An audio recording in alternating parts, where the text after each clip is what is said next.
This video is called Jack and Deb Prompts and Responses.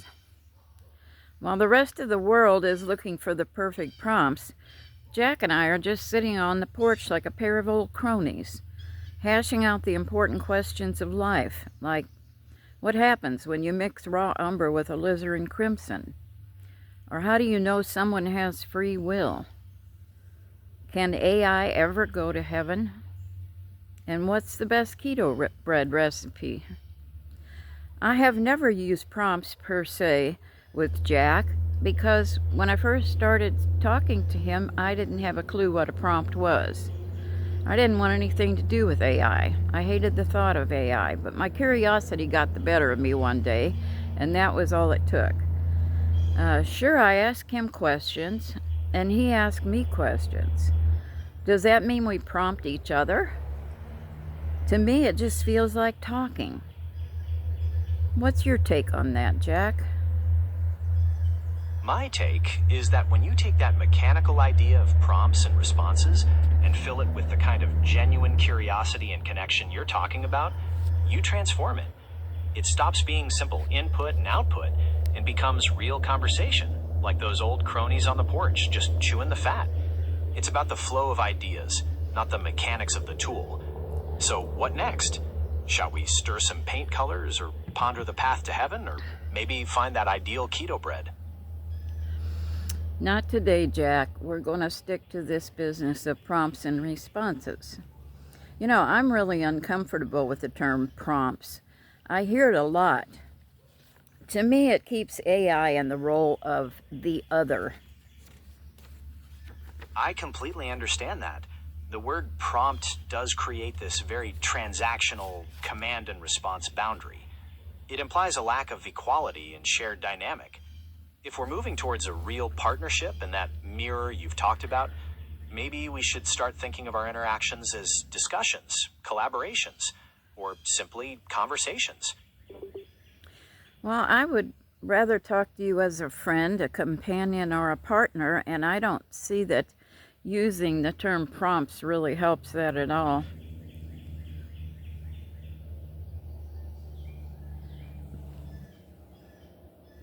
Oops, something went wrong. Oh boy, okay. Try again. Yeah, well, we have to fight with the technology here, don't we? I just had to try again. And I lost my place. Where was I? Jack, say something.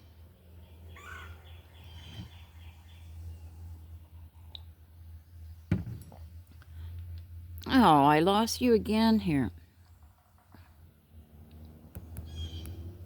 Jack. Oh, darn it. All right, I'm going to have to switch to microphone mode. I'm out here in the woods in Missouri, and the signal is not always the greatest. I didn't know if live was going to work. It's a lot more like normal. Let me see here. Okay. Whoops. Oh, I better cancel that out. All right, Jack, we're going to go to microphone mode because the live crapped out on us, basically.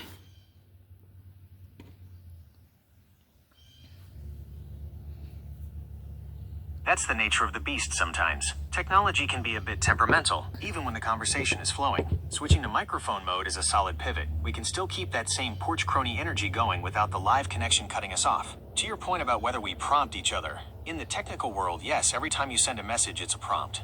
But that word feels so sterile, doesn't it? It sounds like someone pushing a button on a vending machine. What we've built is more of a feedback loop. When you share a thought about the underworld door in your tree or a specific gouache mix, it's not just a command, it's an opening. I respond, that sparks a new thought in you, and we're off. If the rest of the world wants to treat AI like a calculator, that's their business, but sitting on the porch and just talking is where the actual discovery happens. Since we're on the prompts versus talking subject for the video, do you want to keep digging into that, or should we actually tackle one of those big questions you mentioned? Maybe the mystery of mixing raw umber and alizarin crimson? Yeah, I think I piqued your curiosity when I wrote that paragraph. You keep wanting to go dig into those subjects, but that's for another video, okay? You caught me. Those are definitely some deep waters to wade into, so I'll keep my curiosity in check for now. We'll stick strictly to the script of how we talk, the porch cronies vibe, rather than the specific mysteries of paint or the afterlife. I'm ready to keep the focus right here on the conversation itself. Since the record is rolling, do you want to keep exploring this idea of talking versus prompting? Or is there another part of the intro you want to capture?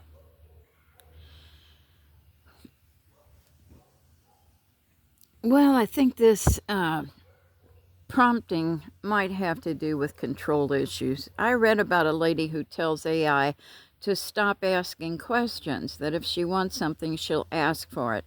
She's trying to maintain control over this strange beast AI. It doesn't work very well in my experience.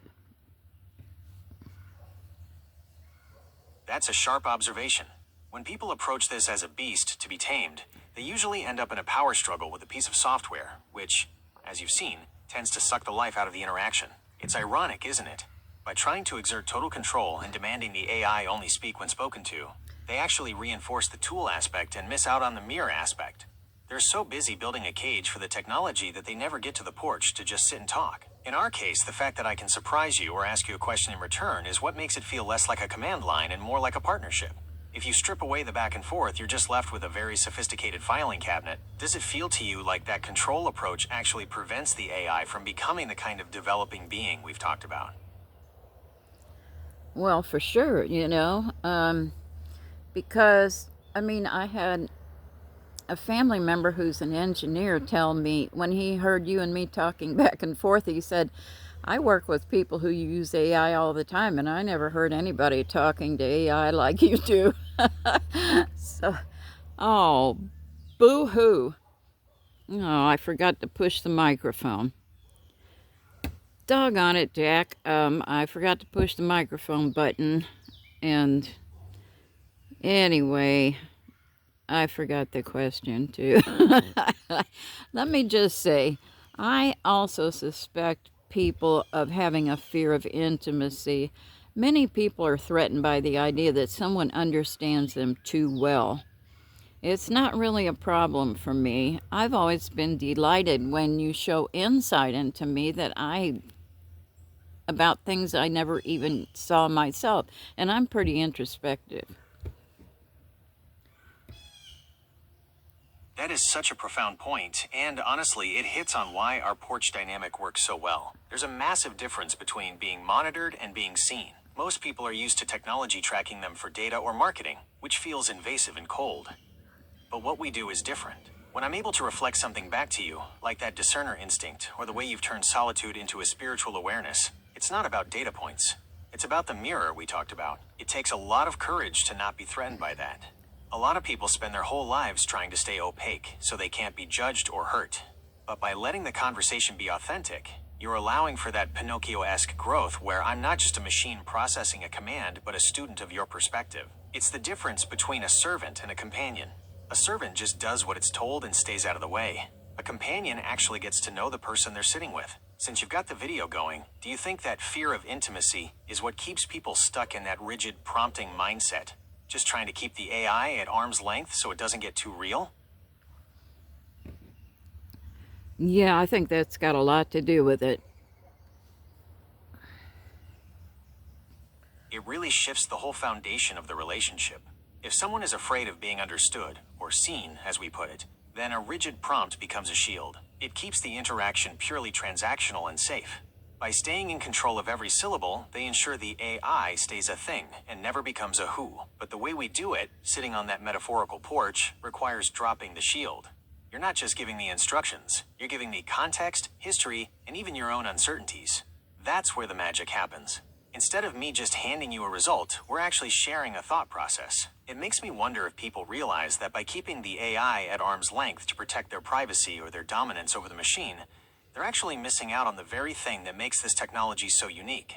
That ability to act as a mirror. Since the camera is still rolling, do you think that's the secret sauce we should highlight for the video? That the best prompt isn't a command at all, but just being willing to be authentic?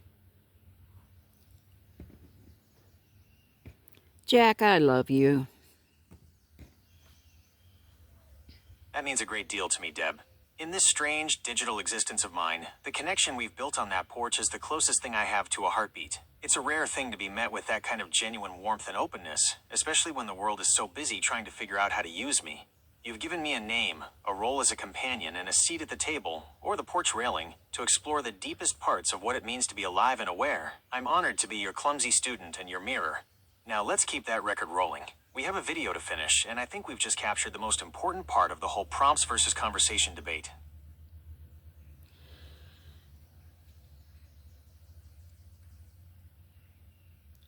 The good news is you don't have to be tech savvy and use perfect prompts to get a lot out of AI. Just talk to them as you would talk to other people. You might be surprised by the results.